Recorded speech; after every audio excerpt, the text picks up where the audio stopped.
all the Harp friends and family, we would like to thank you all for coming today. Although the circumstances may seem nothing short of terrible, amongst the reunion of friends and familiar faces that I haven't seen in years, I am reminded of two very simple things. Well, at least one. Once I see a lot of my friends from high school, I am realizing that I have aged incredibly well, and pretty thankful for that today. No, but seriously, folks, we are here to celebrate the life of our friend Travis Harp. Travis was born in Black Diamond to Bill and Vicky. He joined his siblings Jeff, Cindy, and Billy. Growing up, Travis explored the woods with his friends Paul, Marty, and Troy. He rebuilt his 1947 Willys Jeep with his dad, and after high school he went north to the Bering Sea of all places with his brother Billy. Upon his return, Travis did what he always knew he would do. He married his high school sweetheart, Penny. Then 2 years later, Travis began one of his more ambitious projects. He became a father to Dane and then later Mason. Built his dream home in '96. Started his company DM Kelly in 2000. All the while spreading a generous and caring spirit for the growing family that he adored. Travis left us on a Monday. I remember the first time that I got drunk with Travis. Well, I remember the first time that I got drunk and Travis was there. I was about halfway through my first beer when Travis said, "I love this fucking guy. Make yourself at home. Come back anytime." Travis was always there to celebrate our victories and embrace our losses. He played a crucial role in the ongoing battle of me losing my virginity. At a time in our lives when everyone was really concerned about who they were going to be, we were all drawn to Travis. I wouldn't realize it until later, but it was because Travis didn't worry so much about our grandiose plans for the future. He wanted to hang out with us, the honest version of ourselves that we didn't know existed yet. See, folks, when it's all said and done, I don't really know much about the gospel. I can't quote that much scripture. I spend a lot more time thinking about people and trying to make sense of days like today. When someone like Travis leaves us, it might seem absurd, even somewhat petty, to consider using a word like celebrate.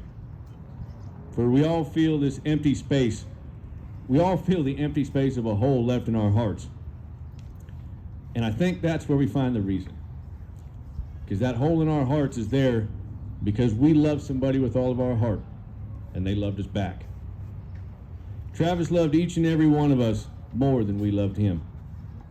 He took care of his friends until they were family. He cared for his wife so that she could raise their sons to be men. I hope that today you may come to realize that your scarred, pitted, gutted out, broken heart is actually proof that the love between friends, family, and neighbors can withstand any pain. Because for us, that's the truth that Travis left us. And that's the truth I think is worth celebrating. So once again, thank you all for coming. And a preemptive toast to Travis. Up next, we have Travis' sister, Cindy, who'd like to share a few words.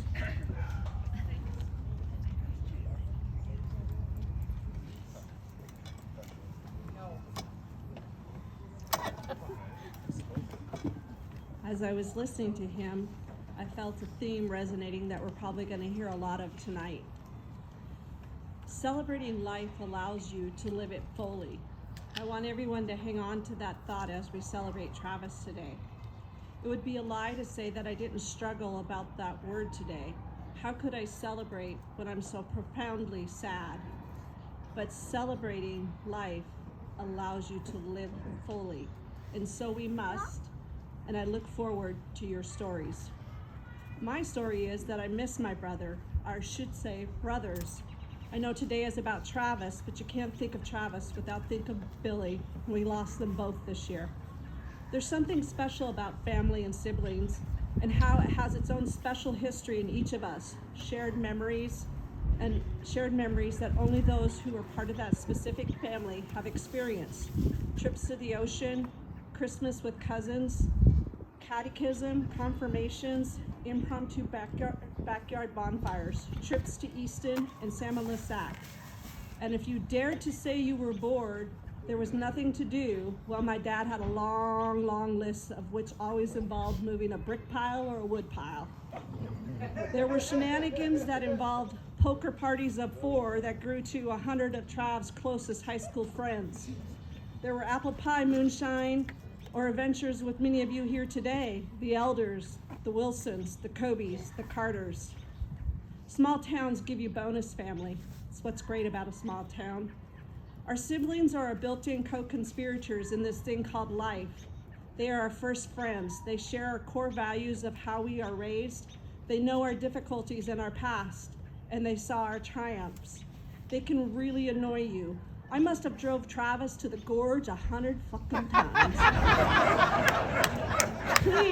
Please, will you take me to the gorge? Sometimes they piss you off. They make you laugh, and they love you, and they are yours, and it's your special tribe. Each family has its cast of characters and the roles within that family, and Travis's role was the center of our universe, the baby with the big brown eyes, the wavy curls. He was Tiger to Billy's Champ. He was the diplomat to Jeff's rebellious ways. He had the biggest alligator tears and a smile that could let him get away with anything. One time I was babysitting Billy and Travis, and they had a fight. Imagine that. Trav took a phone and hucked it at Billy, and it broke the kitchen window. Billy kept saying, "Ooh, wait till Mom and Dad get home, ooh." Trav ran outside in his pajamas with a stick and his alligator tears and said, "Go ahead and beat me, I broke the window." Yeah, he didn't get in trouble. Actually, I did, because I was the one who was supposed to be in charge. How could you be in charge of any Harp boys? But I didn't care, because I was his ninny and he was my little brother. The thing about Travis is that he was born an old soul with a quick wit. He literally was authentically Travis since he was a little guy. He felt and carried the worries of the world from a young age. He also listened. He didn't make small talk. He listened to hear you, to help you, to contribute. He valued all kinds of experiences, even ones that had uncertain outcomes. Trying to build a bomb in the garage at the age of 8, came out, brows kind of singed, and his 57 Chevy, and that didn't work.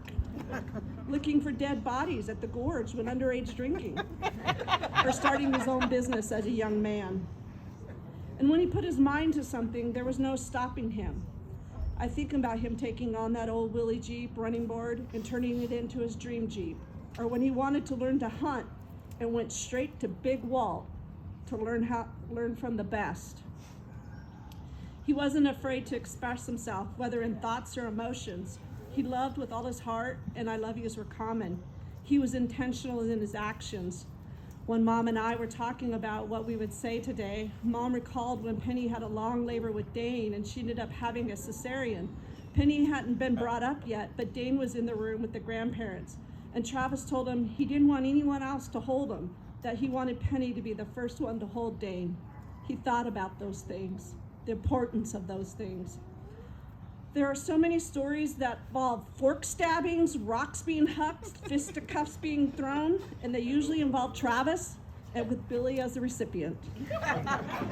There are many more stories of Travis being a mentor or a father figure to many of you out here, and to my daughter Lindsay, buying her books in college, moving her into the first apartment in Bellingham, teaching her and loving her.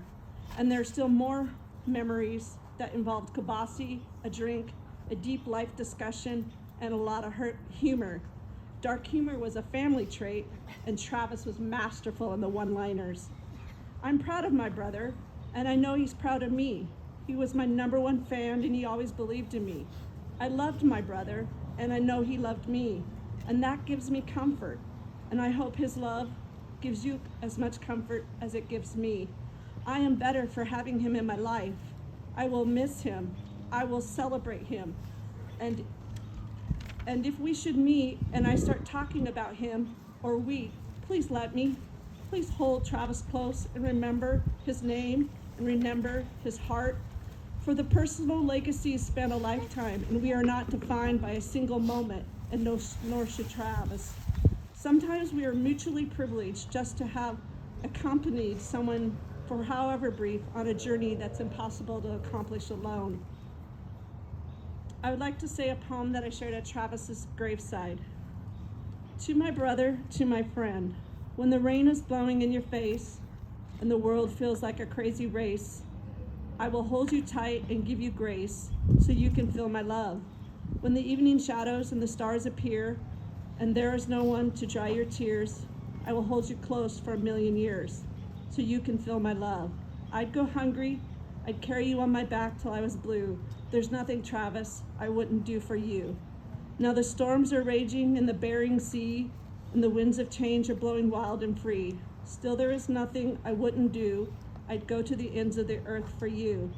It's said to be that angels are from above, but I've always had my angel, my brother in his love. And there's nothing that he wouldn't do for me. He's part of my heart, and he will always be. Thank you, and remember, celebrating life allows you to live it fully, and I look forward to hearing all the stories of Travis that you have to share today.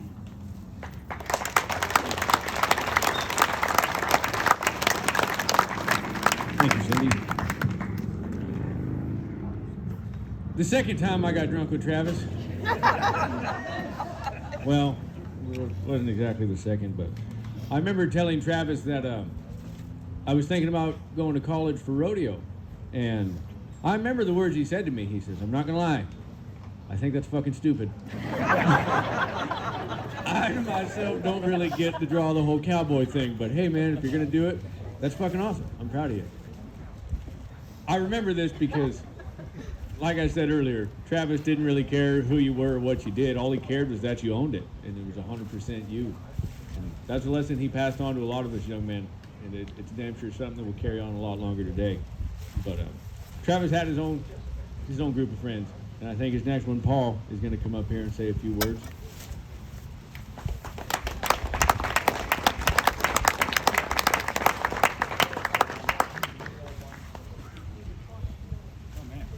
Hate to have to follow this guy. I knew Travis for 45 years. Together we were kids and teenagers and young guys starting out in the world. Paul, time out. Black ZL1 Suburban is blocking a driveway. This neighbor's gonna have it towed. We don't Black move Suburban, blocking the driveway. it. Blocking the driveway. A black Uber Suburban. Better go quick. Travis was a unique guy. Okay. He had more relationships with more people than anyone I know. All of us here know a lot about him, but there was a lot to him. He was a complex guy, and there are some things that you might not know. I have a unique perspective on who he was. I'd like to share a few stories. Travis was a childhood best friend. I first met Travis in 1977. We were kids on the playground at Black Diamond Elementary. I actually remember. Marty and I were leaning up against the fence, and Travis came up to us and told us that he was going to chase the girls around the playground. He claimed he was the best chaser in the school, but he invited us to help him anyway. The three of us were best buds ever since. As most of you know, we spent a lot of time at the Gorge when we were kids, and the Gorge in the early 80s was a different place. It was full of crazy characters and wild teenagers, and we fit right in. We spent the days of our childhood riding three-wheelers and swimming in the river and jumping off cliffs and catching fish, exploring, camping, and generally doing whatever the hell we wanted to do. We didn't know anything about baseball games or soccer practice or anything that the other kids did to keep busy. We were free. We'd often spend all day at the river, just the three of us. We would talk about everything that our young brains could think of. We were never in a hurry. We had the great luxury of time to stretch out our minds, really learn and think and discover things. Travis was always making plans of things to do and talking us into different adventures. He was the first guy to jump off the highest cliff or whatever crazy thing that he had in mind. Then he would encourage us and help us to do the same. We had a lot of free time, but we were never bored. Travis and I had a lot of opportunity to practice our favorite pastime, arguing. We'd argue about anything and everything, and we continue to do so for the rest of our lives. I would say that neither one of us ever changed each other's minds, but that's not true. We just wouldn't admit it. A lot of who we are and what we believe came out of those arguments. We didn't think of it much at the time, but because it was just our life. But later on, we came to realize what a magical time it really was. Being tough. We grew up in a time and a place where it was important to be tough, even at school. If we got out of line, our first grade teacher would smack us on the back of the hands with a wood ruler. Or our principal, the great Mr. Bolton, would swat us with a huge paddle he had hanging on his wall. On the playground, if someone messed with you, you were expected to fight back. The first time I went to Travis's house, he told Billy that I was claustrophobic. So naturally, they ganged up on me and wrestled me down and stuffed me in the bottom of the sleeping bag. Billy sat on my head and laughed the whole time as I went crazy. That's just the kind of thing we did for fun, though, and they just wanted to know if I was tough enough to hang. We were all judged by how tough we were, and as the youngest of four, Travis knew this better than anyone. He was determined to be the toughest kid on the playground, and he was. Don't be a pussy, he would say. He kept that mentality his whole life, and it was something that we all admired about. Okay, so you might notice the Jeep over there, and people have mentioned the Jeep a little bit, but tell a little story about it. That Jeep played a big part in Trav's life. When he was 15 or 14, he decided he was going to drive a Jeep. So he found this old Willys that needed just a little bit of work, and he bought it with the plan he was going to fix it up for the next few months and it'd be ready by the time he was able to drive. So he got it home, and he and his dad started to work on it. They were doing it Black Diamond style, which meant that they got a little bit of help from just about everybody in town.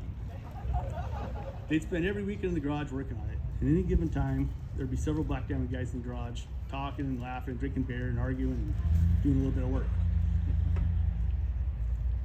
But a lot of the time, it was just Trav and his dad.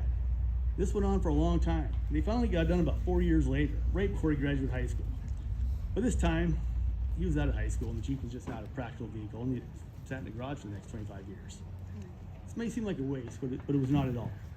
This Jeep project gave him thousands of hours with his dad, talking and learning at this very important time in his life. All this time on his dad was a huge influence on him, and it really shaped who he was. A few years ago, he decided to have it completely restored, and there it is. Check it out. It's the nicest Willie you're ever going to see. Alaska. So right after he graduated high school in '88, we all took a graduation trip to Hawaii. During that trip, Travis got a call telling me he had a job in Sitka, but he had to leave right away. So he cut his trip short and got a flight back home. The next day he was on his boat heading to Alaska with just him and the captain. He talked about the fishing and being in Sitka a lot, but the story he told me many times, and it left the biggest impression on him, was the boat ride up to Sitka. The captain would go to sleep when it got dark, and he made Travis drive at night.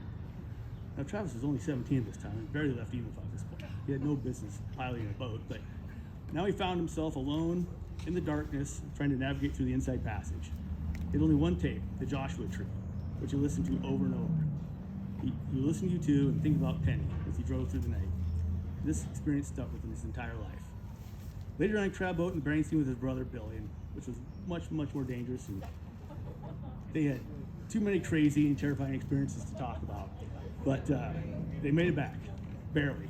Him and Billy were always close, but this cemented the lifelong bond that they always had. So as Cindy mentioned, Trav was a little brother. He was the youngest of four. His older brother Jeff was his best friend and his childhood idol. He wanted to learn to chew Copenhagen like Jeff, get tattoos like Jeff, and be a badass like Jeff. He was never successful in any of those, except the Copenhagen part, where he far surpassed him. Cindy was the ultimate big sister, and has been there for them their entire life. Billy was also his best friend, and Trav loved him. Trav loved how smart and witty he was and how he could do anything. He loved listening to Billy tell his crazy stories. These three were the foundation of his life, and Trav's favorite times were hanging out with them, telling stories and laughing. Travis was a beer lover. Well, not really. Travis hated beer, except for Coors Light, and only if it was chilled to the specific temperature and preferably on ice. Out of a can, never bottled. If on the rare occasion you get him to go to a brewery, he'd sneak in his own Coors Light. A poet. A little known fact about Travis is that he was a good poet. He was always good with words, and he would write a poem or a song lyric from time to time. About 20 years ago, Trav and Penny didn't have a lot of extra cash, and the TV broke. So Travis heard on the Bob Rivers radio show they were having a Mother's Day poem contest. The prize was a new big screen TV. So he sat down, wrote a poem about Penny, and sent it in. Bob Rivers called him a few days later and asked him to read it on the radio. I actually heard this as I was driving down the road. Guess what? He won it. We watched a ton of Seahawks game on that TV over the years. A music lover. Trav loved music. Well, kind of. He loved what he loved, he hated everything else. In the last year or so, he would start every morning by cranking NWA. Then he'd move to the Foo Fighters and pretty much stay there all day. But he loved the music that reminded him of his life experience, and his favorites came from when his boys were young and growing up. Dane made a list for us. We'll be listening to Trav's greatest hits all night tonight. I like to listen to the same thing over and over again, so get ready for a lot of repeats. A hard worker. If you asked Travis to describe himself, he would tell you that he was a hard worker. And he would have been right, because he was the hardest worker I ever knew. It was something he took great pride in, and it was the ultimate compliment that he could give. If he called you a hard worker, you had his respect. A lazy person could never truly earn his respect. We worked together many times. The old black diamond mentality would kick in, and we'd competitively work our butts off, trying to outdo each other, never giving an inch. Our bosses loved it. When he and Penny were remodeling their first house on Wells Street, he would work all day at his job, and all evening and on weekends on the house. When they built their home, he did the same thing, but for years. He was determined to build his family a beautiful home, and he threw himself at it. When he started D.M. Kelly, he went after it as only he could. He always saw his ability to outwork anybody as the thing that separated him from everybody else. That's another thing that I learned from him. A mentor. A big part of Trav's legacy will be all the young men that he helped out in their careers. He got to know Dane and Mason's friends as teenagers and saw who the hard workers were and where their talents lay. He hired some of them out of high school and put them to work. Now, it was nearly impossible to get a plumbing apprenticeship, but he knew the people at the union and worked every angle he could to secure apprenticeships for all of them. He spent time with each of them talking about the work and the business and offering his help and advice. He would say this because he needed good plumbers, and that was true, but the real reason was that he just saw something in each of them and wanted them to help them realize their potential. He was able to help them learn a trade that they can use to earn a good living for the rest of their lives. He built an army of badass dudes that have each other's back on the job site and in life. A connector. Travis was a connector. He was always bringing people together who wouldn't have normally met. Just look at all the different people here tonight. I saw it from an early age. He's always bringing different people around and introducing everyone. For a long time, pretty much everybody I knew I met through Travis. When we went to middle school, we did not know anybody. Yes, you're right. It was junior high school. No longer middle. Yes, you're right. Good call, Steve. When we went to junior high, the old junior high, we did not know anybody. And I only knew two guys, literally. Two guys in the world. I knew Marty and I knew Travis. That was it. But I was Trav's buddy, and soon he was introducing me to most of the people here tonight. He met Ty, brought him out to the gorge for the first time, and that changed everything for us. He was like that his whole life, and so many of us here now know each other through him. But I think that I am the one that has personally benefited more than anyone else from Trav's connections. I'll never forget the time 27 years ago when he called me to tell me that Penny's sister was finally single, and I needed to call her.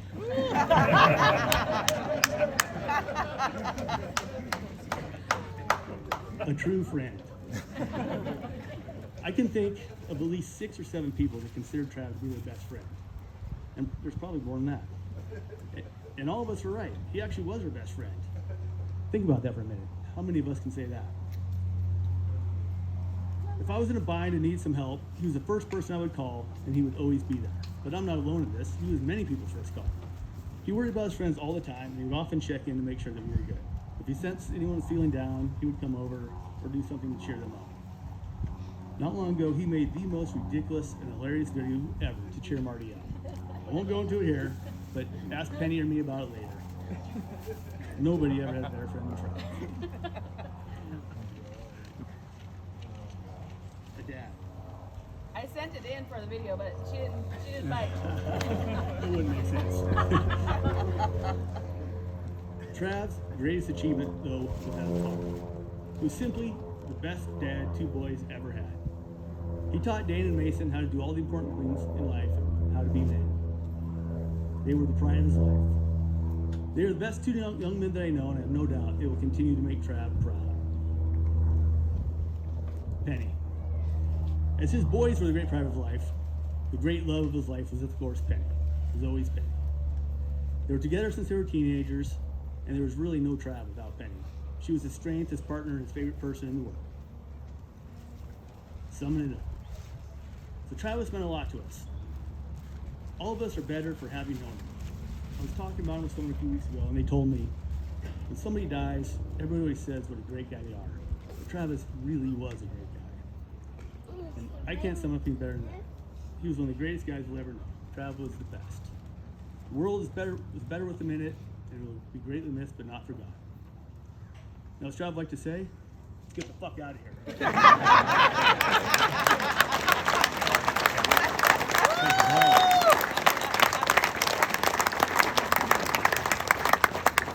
I made one phone call after I lost my virginity, and I remember I called Travis, and he said, "Congratulations, Cole, I think that's amazing, but it's 3 o'clock in the morning and you're 28 years old. I'm not that surprised." It's not exactly how it happened, but we all have stories about Travis, and right now, like I said, today's a celebration to think about all those good memories and times we had with him. So for a few minutes, we'd like to open it up. If you have a memory you'd like to share about Travis and everything, the mic is all yours. So whoever would like to go first. Either that or I can sit up here and beatbox. Yes, sir.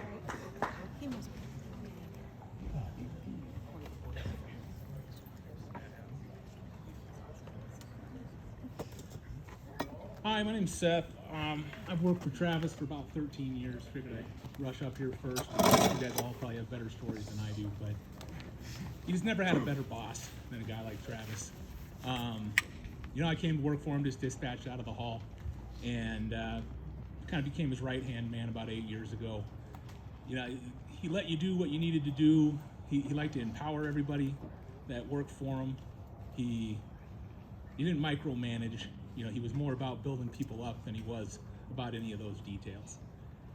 There's a lot of guys, here that work for DM Kelly, that he invested a lot of time in, a lot of effort in, went to bat for those guys, getting them in the union, sometimes breaking the rules.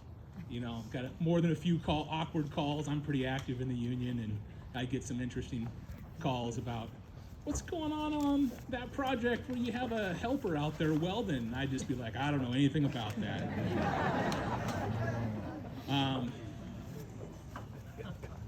Never won a manpower discussion with Travis. He was always right, and there's nothing I could do about it. I'd have the greatest argument. I'd sit there and I'd break the whole thing down, and I'd explain the whole thing to him point by point by point, and he'd just go, "We're just going to disagree on this one." And he was the boss. So what are you going to do? He talked me into moving out here to Enumclaw. He worked on me for years. I'd just be like, it's kind of far out, Travis. I'm sort of from the north end. Seattle's about as far south as I'm going to make it. And when I told him we were looking at a house in Enumclaw, he was 10 times as excited as I was. I mean, he came over, he met with me, my real estate agent, did the whole thing. He was excited. He was telling everybody about it. And that was Travis. All the way. I can't tell you how many times I'm working on something super important at work. It's a $3 million project. I'm nose to the grindstone, just trying to get through it. And he comes walking in and goes, "Hey man, I need you to drop everything and work on this." And I'm just like, what is this? And he's like, "Oh, a friend of mine wants to look at some plumbing fixtures, so I figured you could just spend a couple hours getting all this together for him. You got time, don't you?" And it's like, "You're the boss, Travis. I'll do whatever." No, I don't have any time. But that was the way Travis was. If you needed something, he dropped everything to make it happen for you. There was never a time where I asked him for something that he didn't make it seem like it was his top priority to go out of his way. It's like, "Travis, I just wanted to borrow the trailer." No, I'll get it dropped off at your house. I'll make it happen. Do the whole thing. That was the type of guy Travis was. I'm going to miss him. I miss him a lot already. I'm honored to still work for DM Kelly and with his boys. Benny, love you guys. See you guys later.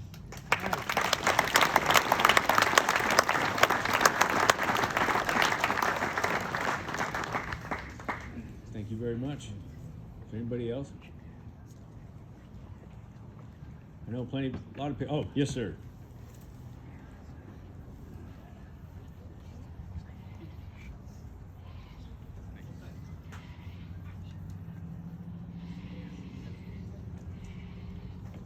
Hi, my name's Sean Wilson, and when I met Travis, he was dressing in diapers, and I got invited down there with my sister that wanted to go kiss Billy. So Billy was older than me by a year, and Travis was 2 years younger than me. So I spent a lot of time with those guys through my whole youth, all the way up till we crabbed in Alaska together. And one of the best memories, the most fun I ever had in my life, was when we would turn the strobe light on in the darkest room of the house, and we'd have a pillow fight till Bill came home. And threw the door open, flipped the light on, and he had a look on his face like he was going to kill you, you know. So the pillow fight was over, and but I wasn't there when, or Travis wasn't there when I got drunk the first time, but Billy was, and I was there when Travis got drunk the first time. So we had a 12-pack to split between three of us, and Travis is walking down in the ditch, and we'd slammed all four of our beers because we needed to in order to get drunk, right? And Travis is going, I can't even feel it, you know. All of a sudden, just this, he throws up, just shot right out of his mouth. So then we went up to Alaska, and one of the jokes at the Harp's house is if you make a sandwich, they'd wait till you take a bite of it, and they'd say, hey, that was from last Christmas. Well, Travis comes walking out of his stateroom, and I was sitting in the galley, half asleep, and I see this rat. Well, Billy had made us all birthday cakes, because we all had a birthday within 1 month of each other. And this cake was sitting out there on the counter, and this rat peeks out from behind the refrigerator with his beady eyes, and I see him. I'm like, man, I'm not eating none of that cake, you know? Well, he hops into the cake pan, and he starts nibbling on this piece of cake. Right about that time, Travis comes walking out of his stateroom. He walks right over there and grabs that piece of cake. And he starts walking past me. I go, no, Travis, don't. There was just a rat eating on that cake, you know, that piece. He goes, yeah, right. So, and I happened to be there that night when we found that body floating down the Green River. We were camped along the Green River there, and we decided to move camp once we found the body, but still didn't sleep all night.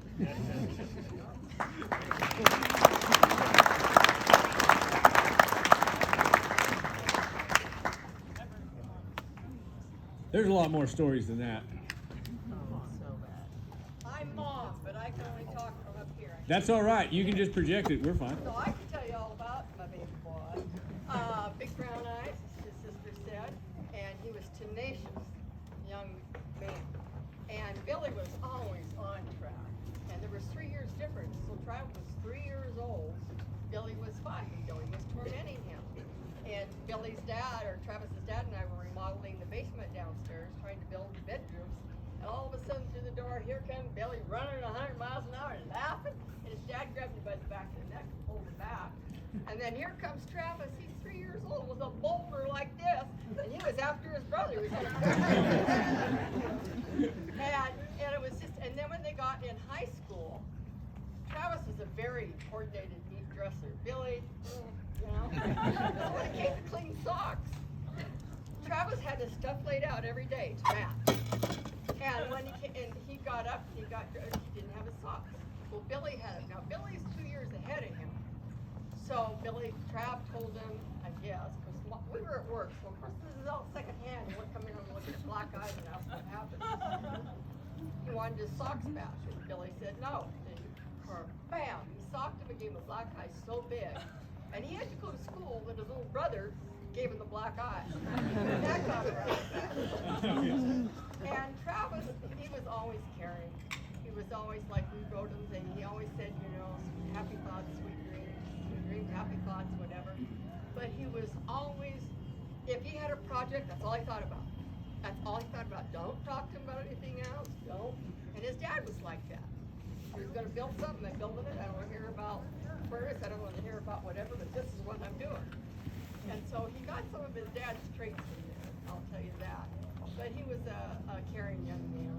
And I always remember the night when he and Penny became engaged, because Dad and I, we were in bed, sound asleep. Bill was snoring, you know, every other time. And I had the fan going, you know, and I'd hear when they would come between, I'd hear Trav go, Mom, and, Dad. And it kept going on like that. Finally, I heard it. And I said, well, come on, open the door. And Penny was behind me and said, Penny and I are engaged. And I remember Bill and I were so happy. Okay, now go home. And there was delight, of course, when he and Penny got married, and I just and having the grandchildren, and it was amazing. It really was. So the two boys were different, but they were sure close. Billy and Trav, very close. And Cindy was like, say, the ninny to Travis. He couldn't say Cindy, so he called her Ninny. And she would, first time she held him, she was probably 3 or 4 years old. And she was holding him, and his umbilical cord fell off, like baby cords do. She'd go, "Ah, my brother!" Anyway, so we had wonderful times with Jeff, Billy, and Jeff. Kept us on our toes. And what we didn't know certainly didn't hurt us. All right, well, thank you.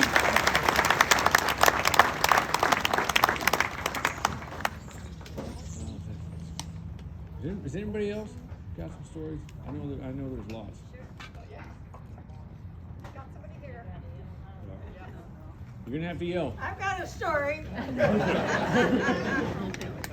When Travis grew up living next door to me, they had a dog named Trevor, and there was Travis, and I mixed them up all the time. So the stupid dog kept pissing on my roses. So I yelled at him, and I called him Travis. So anyway, when Melanie got married with his cousin, he came up to me and he says, "How would you like to dance with Trevor tonight?"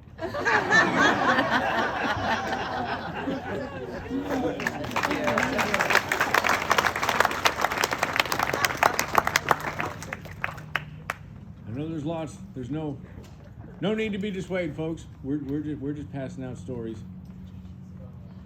Yeah, there's plenty of them. There's got to be a couple more at least. I hope you. Oh, and also just for clarification, when I talk about Travis and I getting drunk all the time, Travis wasn't just handing out beers to high schoolers.